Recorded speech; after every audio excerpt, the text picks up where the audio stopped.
බලන්න මේ වීඩියෝ එකේ පෙනෙන බැටරි දෙක එකම දිග ප්‍රමාණයේ වුවත් අපට ඒවා ප්‍රමාණ දෙකකින් පෙනෙන අපූර්ව.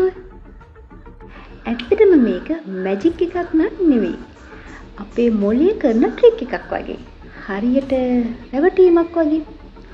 අපේ මොළය මෙහිදී කරන්නේ රූලක් අරගෙන මිනුම් කරලා මේකේ දිග ප්‍රමාණය මෙච්චරයි කියලා තීරණය කරනවා වෙනුවට අපේ මොළය කරන්නේ වටේ තියෙන දේවල් එක කම්පයා කරලා ඒ කියන්නේ සංසන්දනය කරලා මේකේ දිග ප්‍රමාණය පොඩි ලොකුයි කියලා අනුමාන කරන එක.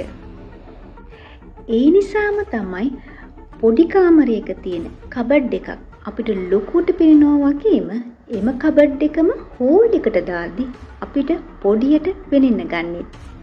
සරලවම කියනවා නම් අපිට පෙනෙන දේ 100% ඇත්ත නෙවෙයි. අපේ මොළේ වටපිටාව බලලා කරපු අනුමානයක් විතරයි අපිට දිස්වන්නේ.